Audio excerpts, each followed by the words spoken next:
자, 오후에 하나님 말씀 보겠습니다. 하박국 3장 2절과 3절.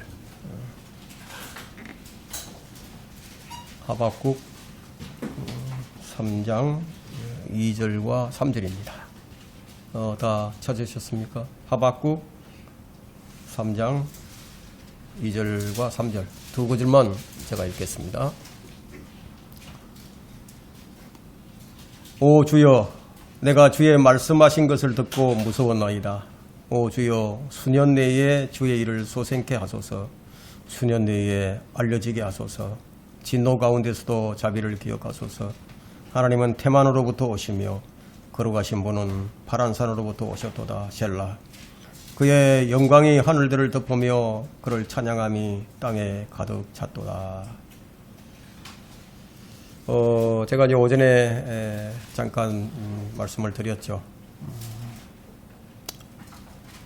지금은 어느 때보다도 이 미혹의 영이 강력하게 이제 활동하고 있는 그런 시대입니다.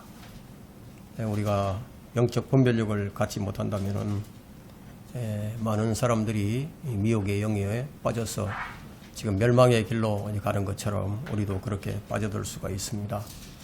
그래서 제가 이 본문의 말씀을 또 이 말씀으로 채택한 것은 이 진정한 부흥이 뭔가, 진정한 부흥, 이 땅에서 정말 부흥이라고 말할 수 있는 것이 무엇인가, 그것을 이제 설명하기 위해서 이제 이 구절을 읽었습니다. 제가 나중에 이제 설명을 드리겠지만 주의 재림입니다.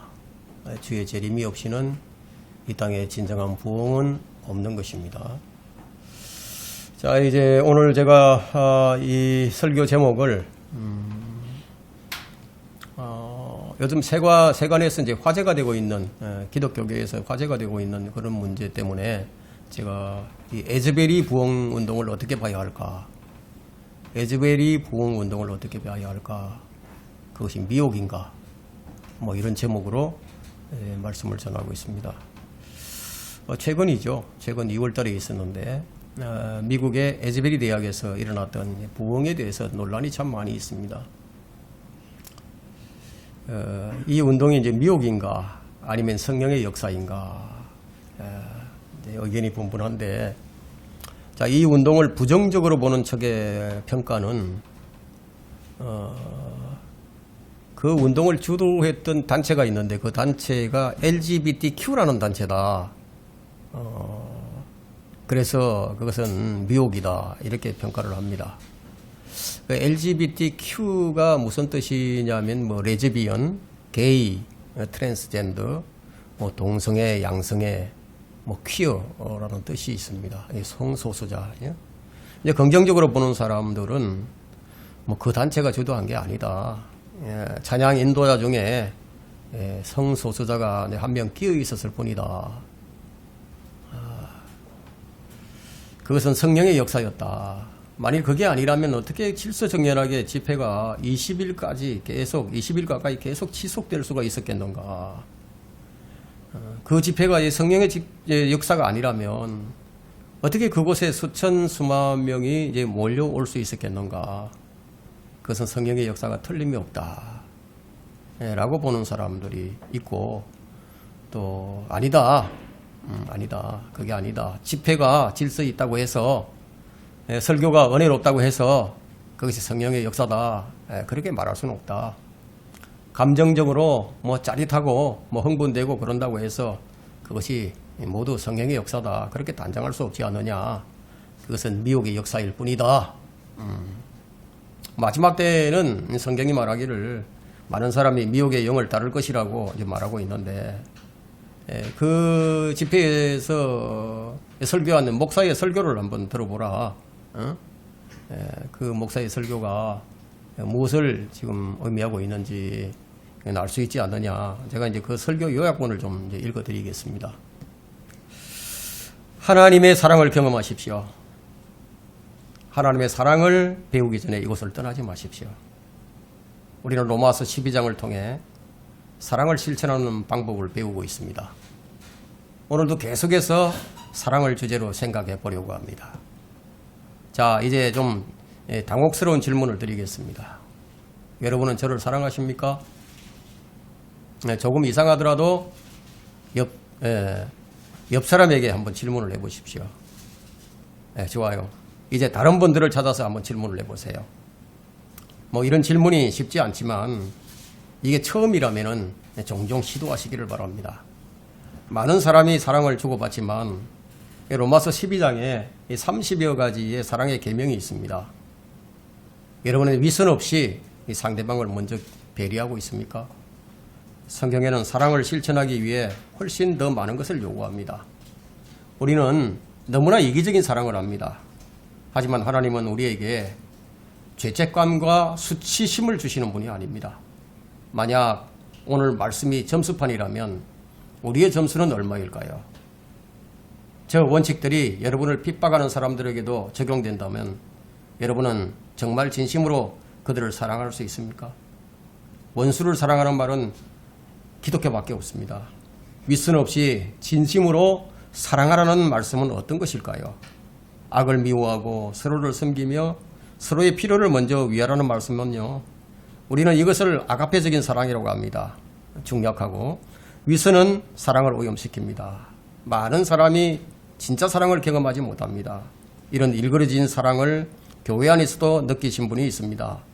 여러분을 있는 그대로 인정해주고 존중해주시는 하나님의 사랑을 느끼고 싶다면 이 기회를 절대로 놓치지 마십시오. 여기서 발언한 기도 모임으로 강력한 성령의 임재가 시작됩니다. 그리고 하나님의 사랑을 오늘 보게 하소서. 우리가 담대하게 깊은 치유와 기도의 사랑으로 나아가게 도와주소서. 중약. 당신을 있는 그대로 사랑하시는 하나님의 위대한 사랑을 경험하십시오. 하나님의 사랑으로 경험하는 것 외에는 스스로 능력으로 할 수 있는 건 아무것도 없습니다. 하나님의 사랑을 배우기 전에 절대로 이곳을 떠나지 마십시오. 이것이 설교 요약본입니다. 자, 이런 설교를 듣고 또 그 현장을 취재한 사람들이 이건 회개가 없는 집회다. 회개가 없다. 그러니까 이건 미혹의 영이다. 뭐 이렇게 평가하는 사람들도 있습니다.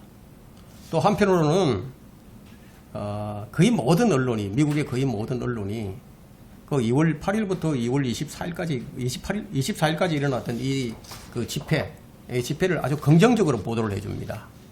이렇게 많은 미국의 언론들이 이 집회에 관심이 있었다는 것은 매우 고무적이라는 거죠. 진보 성향의 언론, 좌파 성향의 언론들이 이 집회를 무게 있게 보도해 주는 데 있어서 매우 참 놀랐다. 청교도로 시작한 미국이 아직도 부흥에 대한 목마름이 있다고 하는 것은 매우 놀라운 일이다. 이렇게 평가하는 목사들도 많이 있습니다. 우리 한국에서도 이제 이렇게 평가하는 목사들이 많이 있습니다. 어쨌든 이런 상반되는 평가가 있지만 지금 기독교계의 화제를 불러일으키고 있는 것이 사실이에요. 자, 그렇다면은 우리는 이 에즈베리 부흥 운동을 어떻게 봐야 할까요? 어떻게 봐야 할까요? 그게 중요한 게 아니라 성경이 말하는 부흥이 무엇인지 그것을 아는 것이 더 중요하겠죠. 성경이 뭐라고 말씀하느냐. 그걸 아는 것이 영적 분별력이에요. 저는 이제 그 현장을 직접 목격한 사람도 아니고 다른 사람들이 이제 말을 들었기 때문에 뭐 정확하게 그것이 무엇이다 이렇게 논평하고 싶지는 않습니다. 다만 저는 이제 구약 시대에서 부흥은 어떻게 일어났고 또 이 신약 성경에서의 부흥은 어떻게 일어났는지 그리고 교회사 기간에는 부흥이 어떻게 일어났는가 뭐 그것을 좀 비교하면서 설교를 하고자 합니다. 먼저 첫 번째로 신약 교회사를 통한 부흥이 무엇인지 짤막하게 이제 요약을 해서 이제 설명을 드리겠습니다. 여러분도 잘 아시다시피 이 사도행전 2장에서 오순절날 이 성령의 강림으로 이제 교회 부흥이 일어났습니다. 자, 이 부흥은 이 사도 시대를 거쳐서 200년간이 이제 지속이 되면서 소아시아 지역과 유럽 전역으로 이제 확산이 되면서 이제 퍼져나갔어요. 여러분은 이제 예루살렘에서의 그 부흥을 아마 기억을 하실 겁니다. 하루에 3,000명이 구원을 받고 그리스도인이 되었죠. 또한 여러분들은 이 사도행전에서 사도 바울의 선교 여행도 읽어보셨을 겁니다.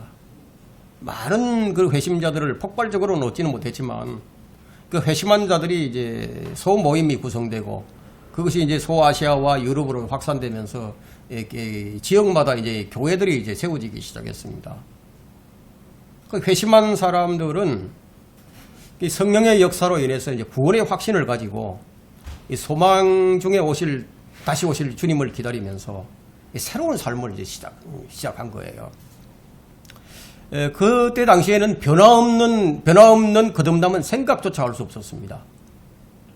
뭐 지금처럼 구원의 확신도 없이 뭐 열심히 좀 신앙생활을 하다 보면은 천국을 가겠지. 이게 막연한 신앙이 아니었죠. 그들은 죽음으로 신앙을 지켰어요. 오늘날과의 너무나 이제 많은 차이가 있죠. 그럼 진정한 부흥은 무엇인가? 저는 여러분들에게 이것을 묻고 싶습니다. 진정한 부흥은 무엇입니까? 여러분 지금의 교회가 이대로 좋은가요? 요한계시록에는 이 두아디라 교회에 대한 평가가 나옵니다.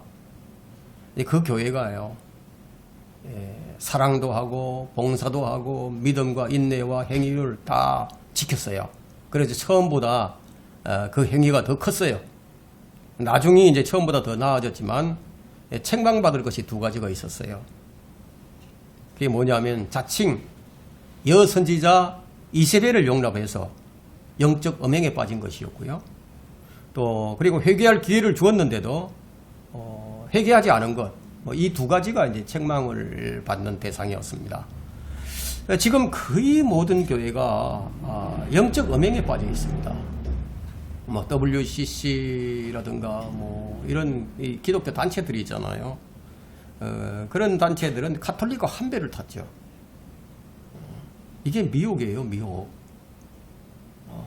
가톨릭은 이제 교세가 이제 확장이 되었지만 가톨릭에는 부흥이 한 번도 없었어요.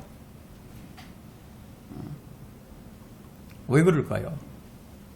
그 점을 알아야 참된 부흥을 알 수 있습니다.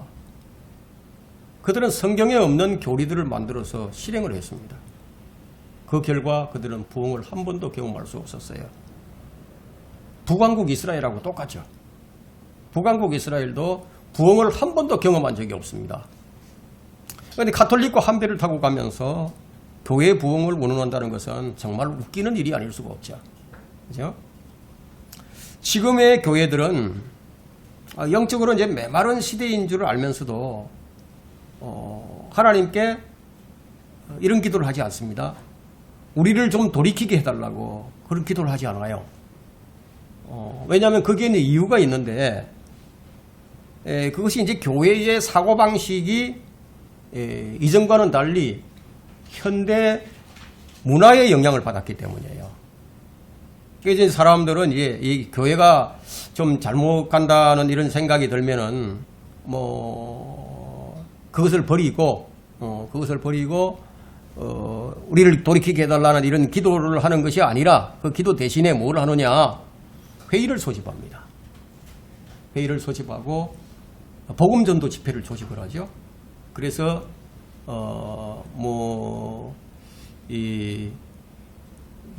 무슨 교회 그 전도 집회를 또 조직을 하고요. 또 광고 프로그램을 이제 계획을 하죠.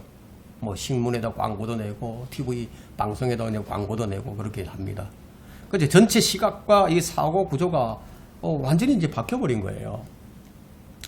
그런데 이런 원인이 어디서 온 것이냐 하면은 신약교가 중요한 요인이 되었다고 볼 수 있습니다. 신약교가 사실 이제 1850년 그 이전까지는 신학교가 별로 없었어요.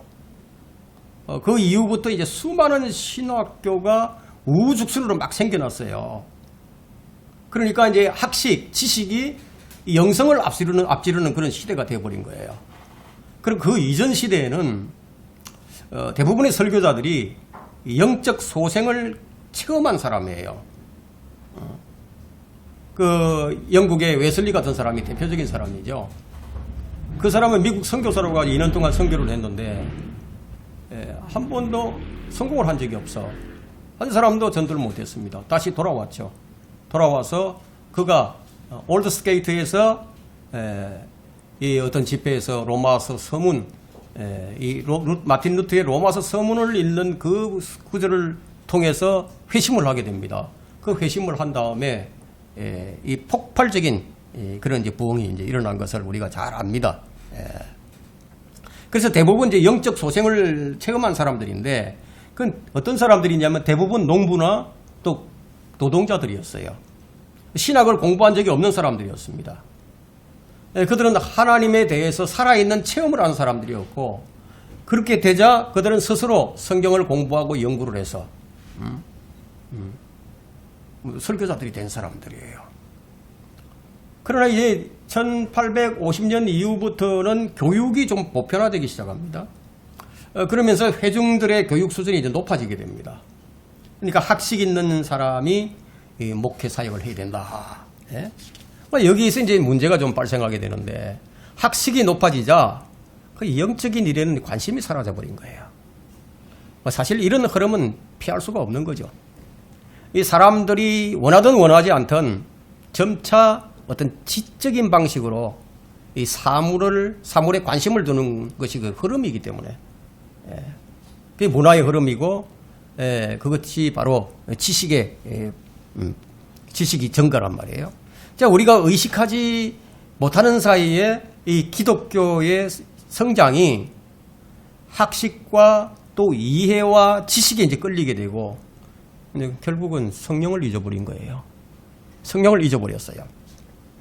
사람들이 성령의 역사를 언급하고 있지만은 실제로는 사람들이 행하는 일과 사람이 조직하는 일에 믿음을 두고 있는 거예요.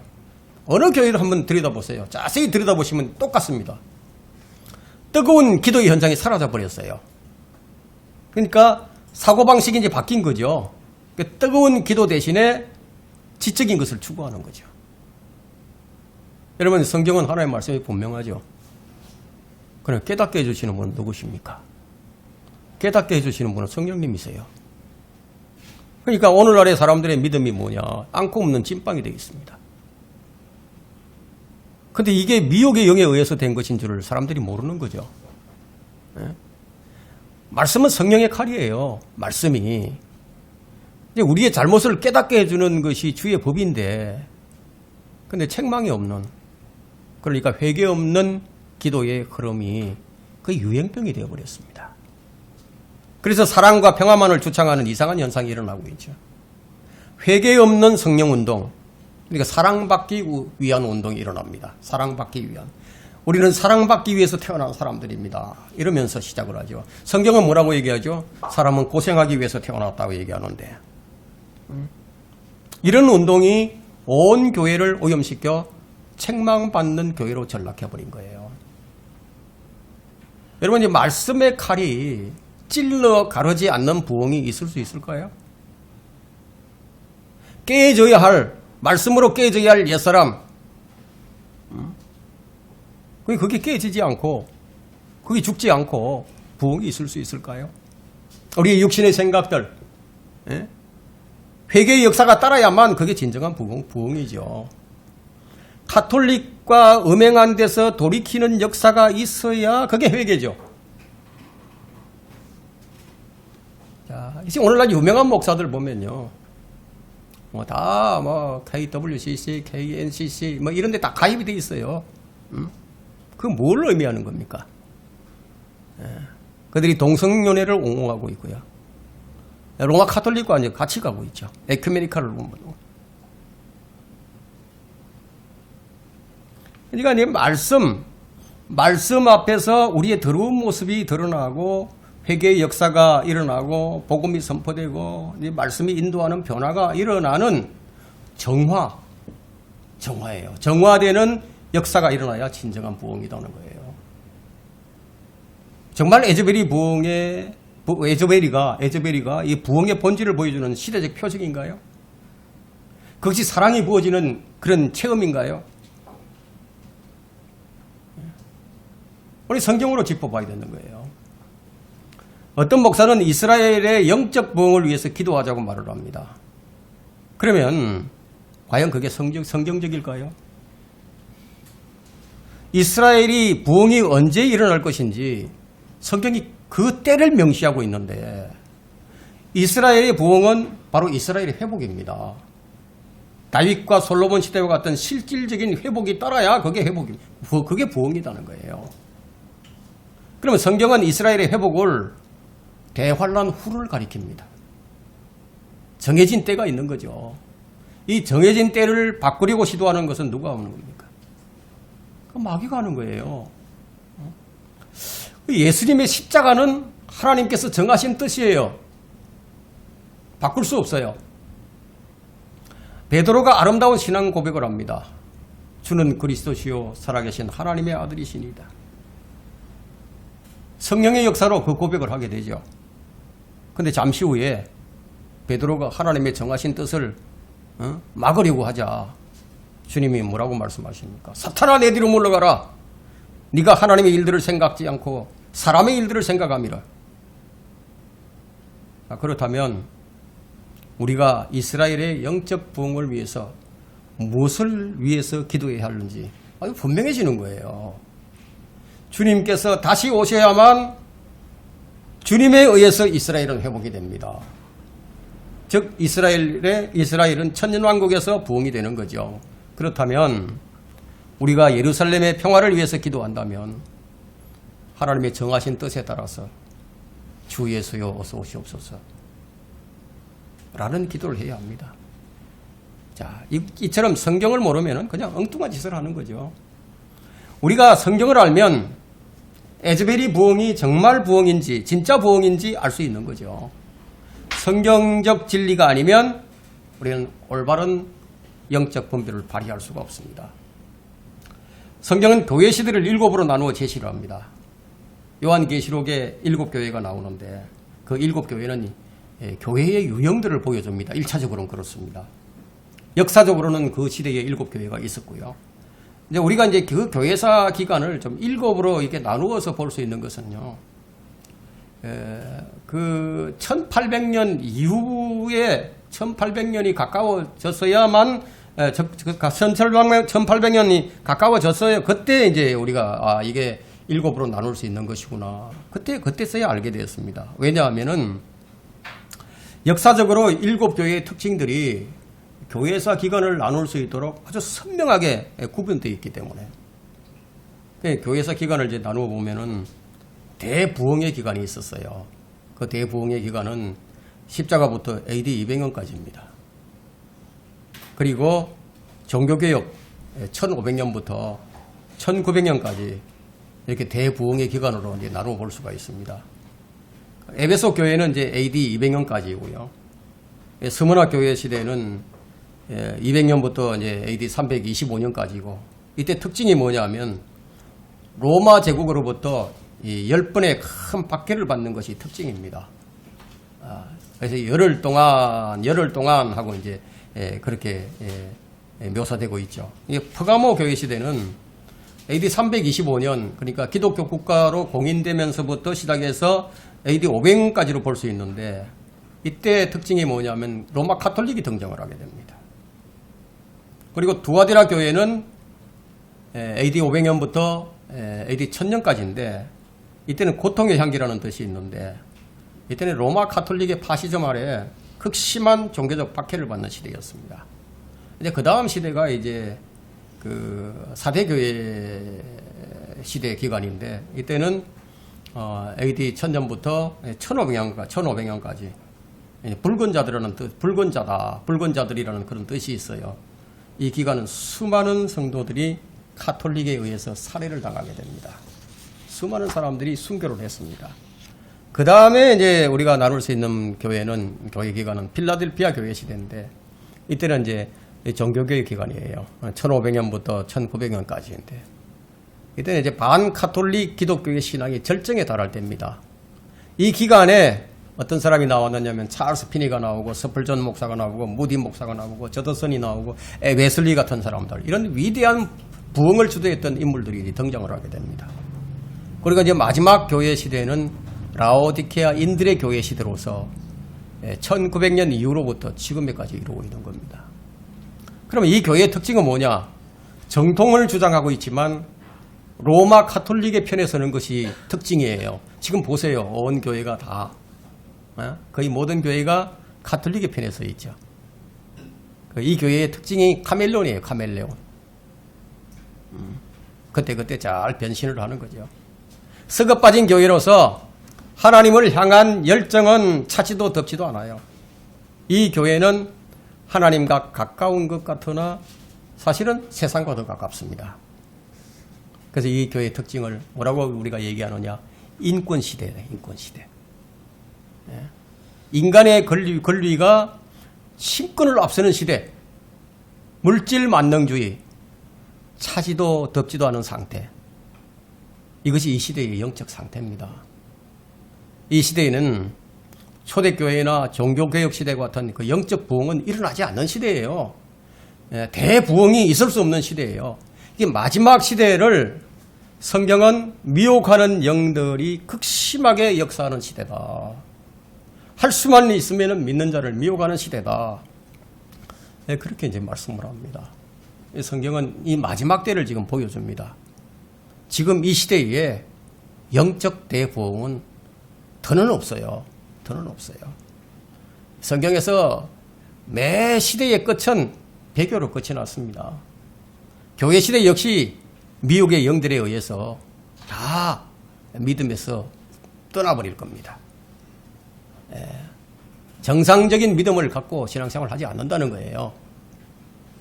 만일 교회 시대에 구원이 거듭남이 아니었다면 구원의 보장이 없는 구약시대나 대환란 시대와 같다면 아마 휴거될 사람은 극히 드물 거예요.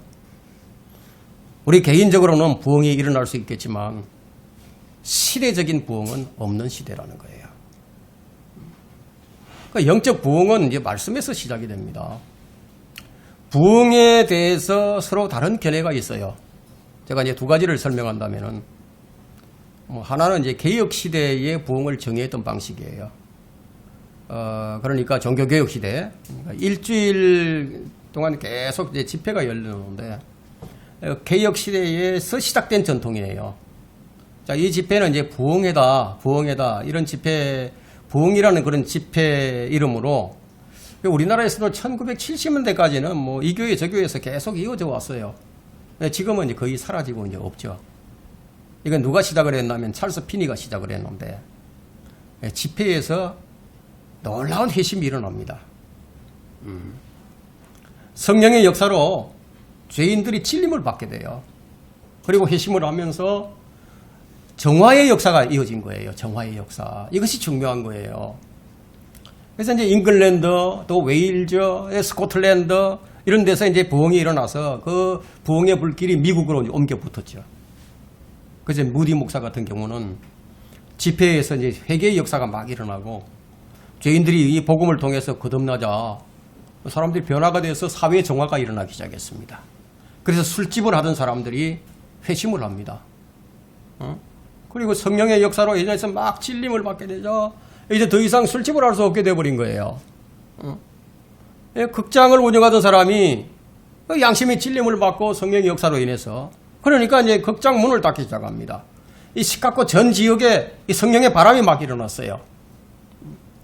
그러니까 극장이 교회당으로 이제 바뀌고요. 사회가 정화되기 시작합니다. 복음의 역사가 다른 도시로 이제 번져나갑니다. 이것이 진정한 부흥입니다. 또 하나의 부흥에 대한 방식은 오순절 방식인데요. 우리가 사도행전 2장에서 보듯이 오순절 부흥은 성령의 특별한 은사가 임하는 것이었죠. 그러니까 방언과 치유와 막 기적들이 일어나는 그런 부흥이었는데 이 방식은 지금 현재로서는 뭐 부흥을 가장 많이 논하는 그런 일반적인 추세가 되어 있습니다. 그러나 이제 많이 왜곡이 되어 있죠. 그 당시 성령의 역사가 뭐 집회에서 막 일어났지만 지금처럼 알아듣지도 못하는 방언으로 뭐 랄랄라 하고 쇠쇠쇠 하는 이런 이상한 소리를 지르고 뭐 거품을 품고 막 쓰러지는 그런 이상한 현상은 그 당시에 없었어요.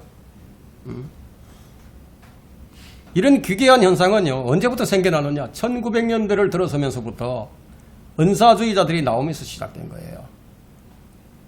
집회가 왜 이렇게 변질되었는지 아십니까? 여러분, 이 부흥이라는 것을요, 어떤 일로 여겼나 하면은 인간이 일으킬 수 있는 것으로 알았어요. 그래서 열심히 모이고요, 또 이 설교하는 방식에 변화를 주고 또 지금 예배가 그렇게 되어 있죠. 예배 형식이 딱 그렇게 되어 있습니다. 설교하는 방식에 변화를 이제 준 거예요. 그리고 음악이 달라졌어요. 음악과 정서에도 이제 변화를 줍니다. 이게 변질되어 버린 거예요. 그래서 성경이 말하는 부흥이란 사람이 일으킬 수 있는 것이 아니고 성령의 특별한 은사가 중심이 되는 일도 아닙니다. 진짜 성경이 말하는 부흥이란 뭐냐? 오히려 성령의 통상적인 역사로 죄를 깨닫게 해주시는 거예요. 그래서 회심하도록 만들죠. 회심하도록 이끌어준다 이거예요. 그래서 구원의 확신을 주실 뿐만 아니라 우리가 성화되도록 우리를 거룩하게 하시는 그런 과정을 지금 말하는 거예요. 이런 역사가 강력하게 일어나서 교회와 모임과 도시로 이제 확대되면서 사회가 정화되어 나가기 시작합니다. 이런 진짜 부흥이 초기 교회 시대와 종교개혁 시대, 그때로부터 1400년간 약 19세기까지 이제 지속이 되죠. 이런 부흥은 요한계시록에 나오는 에베소 교회와 필라델피아 교회뿐입니다. 성령의 강력한 역사가 덜풀처럼 막 퍼져나간 거예요. 그 죄인이 예수 그리스도의 십자가의 복음을 듣고 아주 진심으로 회개하게 될 때 이런 역사가 일어나는 거예요. 진심으로. 그래서 성령께서 내 안에 이제 들어오시죠. 그 내 몸을 성전으로 삼으셨는데 어떻게 아무런 변화가 없겠어요. 그렇지 않다면 성령께서 무엇하러 내 몸을 성전으로 삼으시겠습니까? 성전에서 무엇이 행해졌는가? 성전에서 무엇이 행해졌어요? 우리가 구약 성경을 보면 알죠. 구약의 성전에서 무엇이 행해졌습니까? 구약 성전에서 어떤 일이 일어났는지 여러분 잘 알잖아요. 그러면 성전은 기도하는 집이죠. 성전은 예배하는 집이에요. 성전에서 제물이 드려집니다. 성전에서 경배가 드려집니다. 그렇다면 성령께서 내 몸을 성전으로 삼으셨다면 그러면 이런 일이 일어나야 하는 거예요. 그런데 아무런 변화가 없다면 무엇을 의미하고 있는 것인지 여러분 아실 거예요. 이 부분에 대해서 나중에 이제 결론부에서 제가 설명을 다시 드리겠습니다. 두 번째 이제 구약 성경에서 부흥이 무엇을 의미하는지 그 사례를 찾아서 설명을 드리겠습니다. 여러분 부흥에 대한 오해가 많이 있습니다. 그런데 많은 목회자가 부흥을 교회의 성장이나 성령 운동으로 생각을 합니다. 우리가 성령 운동을 일으키면 되겠지 이렇게 생각합니다. 이렇게 잘못된 부흥의 개념을 퍼뜨리는 것은 목회자들의 책임이에요. 목사의 무지와 목사의 야망 때문에 성도들까지도 부흥을 오해하게 만들어가지고 이 부흥이라는 이 두 단어를 목사의 야망을 채우는 데 사용해 왔다는 겁니다. 우리는 이 부흥이 무엇인지 수많은 사례를 구약에서 찾아볼 수 있습니다. 그러나 제가 서두에 말씀드렸다시피 북왕국 이스라엘에서는 단 한 번의 부흥도 찾아볼 수 없습니다. 왜 그런지 아세요? 그들은 하나님의 법을 어겼기 때문입니다. 그들은 처음부터 끝까지 우상을 버리지 않았어요. 금송아지를 만들어서 금송아지를 하나님으로 알고 섬겼습니다. 그래서 그들은 부흥이 무엇인지를 한 번도 체험하지 못했습니다. 성전에서의 경배가 정해져 있는 시대임에도 불구하고 그들은 산당에 가서 예배를 드립니다. 그들은 제사장이 레위 지파가 되어야 한다는 것을 알면서도 레위 지파를 쫓아내버리고 천한 자들을 데려다가 제사장으로 삼았습니다. 이러한 영적 음행이 있었기 때문에 그들은 부흥이라는 경험을 단 한 번도 하지 못했던 거예요. 반면에 남한국 유다에는요, 여러 번의 이제 부흥이 있었어요. 왜냐하면 거기 성전이 있었죠, 첫째. 그죠? 성전이 회복되면은 부흥이 일어나는 거예요. 아사왕의 영적 부흥을 우리가 살펴본다면은 역대기하로 한번 펼쳐보세요. 역대기하 14장.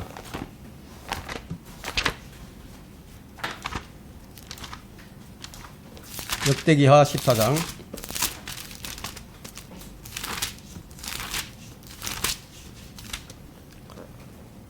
3절부터 보겠습니다. 네, 역대기하 14장 3절부터.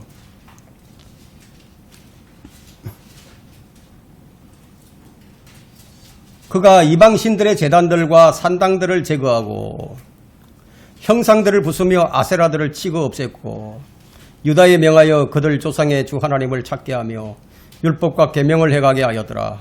그가 또한 유다의 모든 성읍들에서 산당들과 형상들을 제거하니 왕국이 그의 앞에서 조용하였더라. 예? 조용하였더라.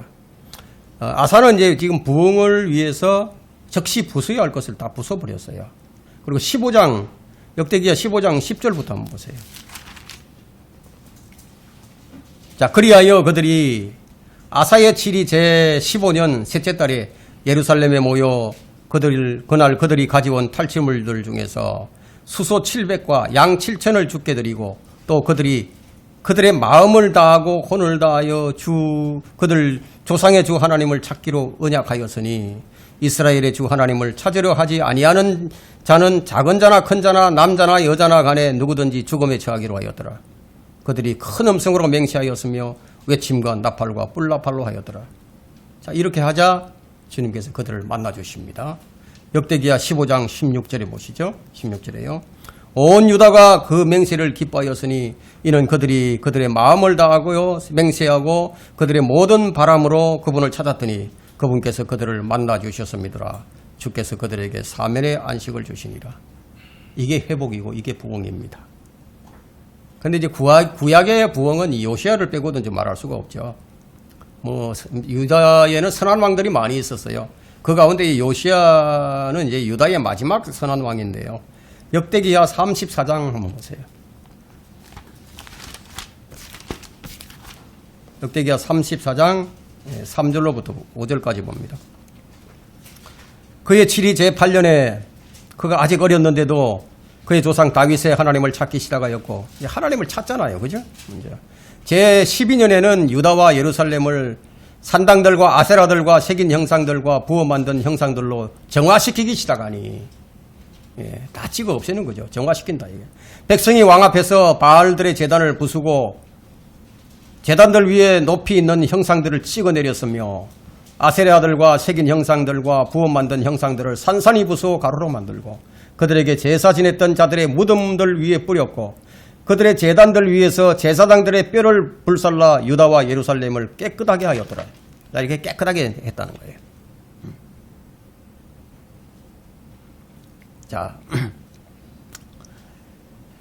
그리고 주의 전을 계수하고 또 주의 전에서 율법책을 발견을 하고요. 그 율법책을 낭독을 합니다.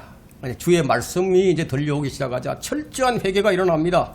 그래서 요시야 왕이 자기 옷을 찢어요. 그 말씀이 들려오자 자기 옷을 찢습니다. 통회하는 거죠. 이것이 주의 말씀의 위력입니다. 이것이 역대기야 34장 14절로부터 33절에 이제 기록이 되어 있습니다. 특별히 마지막 절을 한번 볼까요? 역대기하 34장 마지막 절. 요시야가 이스라엘 자손에게 속한 모든 나라에서 모든 가져간 것을 제거하고 이스라엘에 참여한 모든 사람들로 섬기게 하였으니 즉 주 그들의 하나님을 섬기게 아니라 그의 평생 동안 백성들이 주 그들 조상의 하나님을 따르는 데서 떠나지 아니하였더라. 떠나지 않았다는 거예요. 이 무엇이 이제 부흥인지 이제 알겠죠. 여러분 이제 바빌론 포로에서 이스라엘 백성들이 돌아오게 됩니다. 돌아와서 가장 먼저 한 것이 이제 성전을 재건하고 성전을 회복하는 거죠. 그 다음에 예루살렘 성벽을 재건을 합니다. 그게 뭐가 살아났어요? 예배가 살아나죠. 예배가 살아납니다. 그리고 난 다음에 에스라가 성경을 낭독을 해요. 그 낭독을 할 때 그 사람들이 하루 종일 그 율법 책을 듣고서 울며 부르짖습니다. 회개의 역사가 일어나죠. 그런 다음에 정화 작업이 일어나는데요. 그 제사장들이나 또 고관들이 바벨론 포로 시절에 이방인 아내들을 아내로 삼았단 말이에요. 이방 여인을. 그래서 정화 작업을 율법을 어겼으니까 율법을 다시 회복해야 되니까 아내들을 다 쫓아내 이방 아내들을 다 쫓아낸 거예요. 그게 정화가 일어난 겁니다. 그러니까 부흥이 뭐냐? 자정하는 회개와 말씀의 선포와 생활의 정화가 없이는 진정한 부흥은 아니다 이거예요. 왜 타락을 합니까? 왜 배교를 합니까? 주의 말씀을 그대로 받아들이기를 거부하는 것에서 기인합니다. 요시야는 정해진 율법에 따라서 예배를 드렸어요. 부흥회는 예배가 살아납니다. 부흥회는 개인이 정화되고 교회가 정화되고 가정이 정화되고 사회가 정화되고 하나님의 나라가 확장되는 일련의 바람이 부는 것이 부흥이에요. 그래서 이 땅에서의 진정한 부흥이 무엇인가 하박국 선지자가 말을 해주고 있습니다. 오늘 우리가 본문의 말씀에 하박국 3장 2절을 다시 한번 읽겠습니다. 오 주여 내가 주의 말씀하신 것을 듣고 무서워나이다. 오 주여 수년 내에 주의 일을 소생케 하소서. 주님께서 해달라는 거죠. 우리가 할 수 없으니까 주님께서 해주십시오 이거죠. 수년 내에 그것을 알려지게 하소서. 다 공표가 되어야 된다는 거예요. 진노 가운데서도 자비를 기억하소서. 3절에 보니까 하나님은 태만으로부터 오시며 예수님께서 이제 왕의 대로를 따라서 오신단 말이에요. 태만으로부터 오시며 거룩한 분은 파란 산으로부터 오셨도다. 셀라. 그의 영광이 하늘을 덮었으며 그를 찬양함이 그 땅에 가득 찼도다. 이게 부흥이에요. 주의 재림이 이 땅의 진정한 부흥입니다. 하박국 선지자는 이제 주의 재림의 영광을 노래합니다. 주님의 왕국이 이 땅에 세워지면 이런 부흥이 일어난다는 거예요. 어떤 부흥이 일어나는지 한번 볼까요? 하박국 2장 14절을 보세요. 하박국 2장 14절에 마치 물이 바다를 덮음같이 땅이 주의 영광을 아는 지식으로 가득 차리라. 어디죠? 땅이죠. 땅에서 일어난다는 거예요. 무엇을 우리가 위해서 기도해야 할 것인지를 깊이 한번 생각을 해보세요. 어디에서 무슨 일이 일어났다고 해서 그것으로 몰려가는 그런 어리석음을 범해서는 안 될 것입니다. 지금은 마지막 때예요. 정신을 바짝 차리고 있어 깨어 있어야 된다는 거예요. 주님께서 이런 말씀을 주셨습니다. 마태복음 24장 23절에서 그때 누가 너희에게 말하기를 보라 그리스도가 여기 있다 혹은 저기 있다 하여도 믿지 말라. 주님께서 우리에게 성경을 주셨잖아요. 우리가 그 성경을 깨달을 수 있도록 우리 안에 성령님을 보내주셨습니다. 그리고 마태복음 24장 그 다음 절인 24절에 보면은 거짓 그리스도들과 거짓 선지자들이 일어나서 큰 표적들과 이적들을 보여주어 할 수만 있다면 그 택감받은 자들도 미혹하리라. 보라 내가 너희에게 미리 말하였노라. 주님께서 미리 초림 때 미리 다 말씀을 주셨어요. 근데 그래도 속으면 그건 누구 책임이에요? 속는다면. 주님께서 미리 말씀해 주셨으니까 주님께는 아무런 책임이 없어요. 속는 사람 책임이죠. 그러니까 뭐 어디가 좋다, 뭐 어디가 성령의 바람이 일어났다, 뭐 그런 소문이 들리더라도 뽀로로 쫓아가지 말라는 거예요, 거기에. 성령께서 내 몸을 성전으로 삼으셨다면요. 내 안에서 변화가 일어나는 거지. 근데 아무런 변화가 없다면 무엇을 의미하는 것입니까? 이 부분에 대해서 제가 나중에 결론부에서 설명을 드리겠다고 먼저 말씀을 드렸는데 지금 그 이유가 뭔지 설명을 드리겠습니다. 구약 시대의 영적 부흥은 우상을 타파하는 거예요. 우상. 주 하나님께로 완전하게 돌이키는 것에서부터 이제 부흥이 시작되는 거예요. 자, 우리는 이 성경을 읽을 때 이런 말씀들을 우리가 접하죠. 그러면서 부흥이 이 부흥이란 이런 것이구나. 그리고 우리가 이해를 합니다. 그렇다면 우리는 어떻게 그 우상 숭배를 타파해야 하죠? 나는 우상을 안 섬기는데요? 그렇게 말할 것인가요? 성경은 말하기를 신약시대에서는 탐심은 곧 우상 숭배라고 말씀하고 있는데, 세상을 사랑하는 것이 영적 간음이라고 말씀하고 있는데, 세상과 친구되고자 하는 자는 하나님과 원수되는 것임을 알지 못하느냐? 누구든지 세상과 친구되고자 하는 자는 하나님과 원수가 되느니라. 그래서 먼저 뭘 없애야 되느냐? 우상을 타파해야 부흥이 일어납니다. 자, 주님은 우리 죄를 대신해서 십자가에서 죽으셨어요. 하나님께서 세상을 이처럼 사랑하셔서 독생자를 주셨어요. 자, 이런 말씀은 객관적이에요. 객관적입니다. 여러분 이걸 읽을 때 객관적으로 나게 들려집니다. 우리가 이 객관적인 사실을 알아요. 예수님께서 그렇게 하셨어요. 나는 이 사실을 믿죠. 그런데 그 믿음이 주관적인 믿음이 아니라 객관적인 믿음이라는 거예요. 그래서 아무 일도 안 일어납니다. 교회를 오래 다닌 사람들도 이제 아주 오래 다니다 보니까 자기 믿음, 이 객관적인 믿음을 아주 주관적인 믿음으로 착각을 하고 살아갑니다. 왜 성화가 없는 그리스도인이 되었습니까? 주님과의 관계가 객관적이라서 안 되는 거예요, 그게. 예수님께서 십자가로 죄와 사망의 권세를 이기셨어요. 예수님께서는 세상을 이기셨어요. 보라, 내가 세상을 이겨오노라, 이런 말씀을 하셨어요. 그분이 승리하셨습니다. 이 사실도 우리가 다 알아요. 또 우리가 그 사실을 믿는다고 얘기를 합니다. 그런데 아무런 변화도 없다. 성령의 개입이 없는 거예요. 아무런 변화가 없다는 것은. 그것은 객관적인 믿음에 머물러 있을 뿐입니다. 마음에 깊이 와닿질 않아요. 그저 분위기에 따라서 감정에 고조돼서 뭔가 되는 것처럼 느껴질 뿐입니다. 그러다가 사람들이 모여들고 음악이 흐르고 기도하는 모습도 보이고 감정이 고조되고 감정을 울컥하는 설교도 들어요. 근데 그때뿐이에요. 그때뿐이라고. 안타까운 일이지만 이게 사실이에요. 현실이고. 왜 그런가? 그것은 인위적으로 만들어졌기 때문이에요.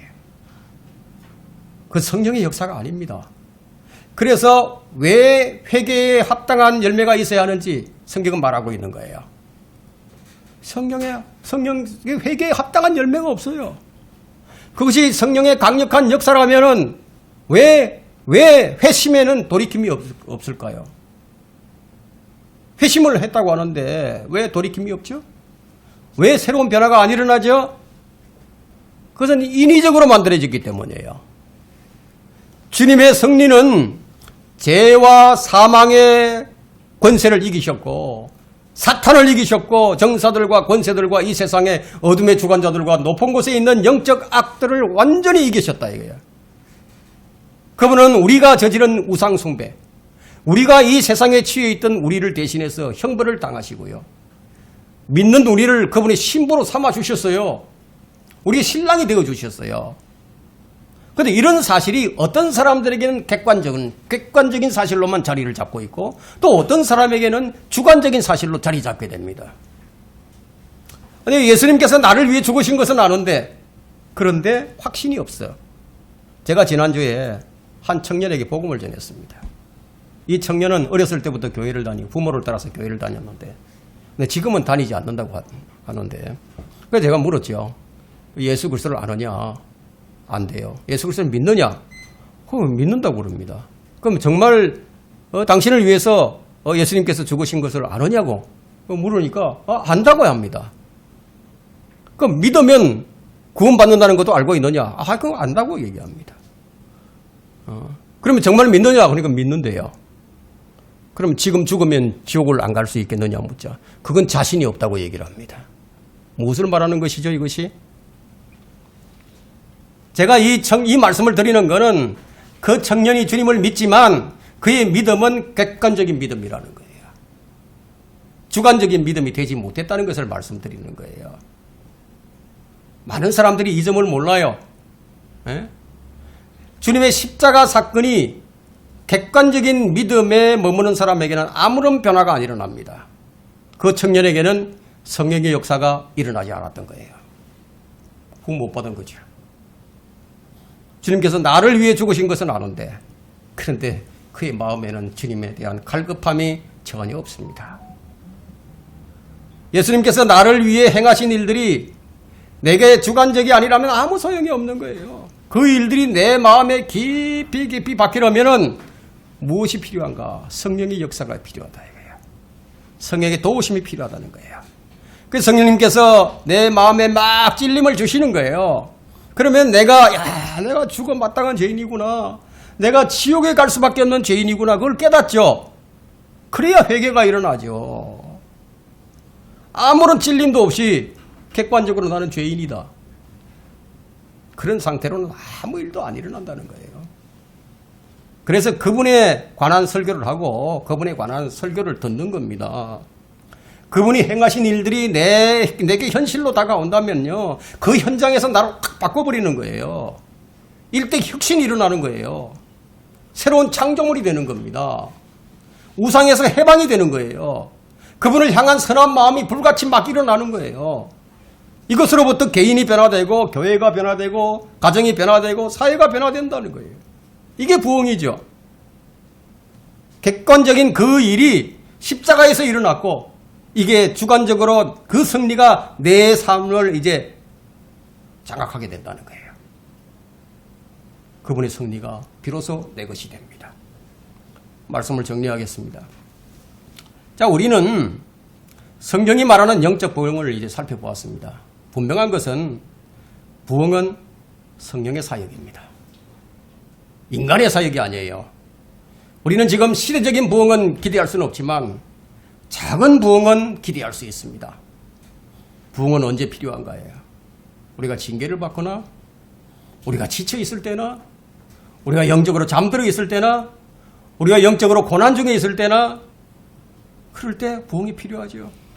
누구에게 부흥을 주십니까? 겸손한 영을 가진 자, 통회하는 영을 지닌 자, 주님께로 돌이키는 자에게 부흥을 주시죠. 성령이 어떻게 임하십니까? 바람처럼 임하죠.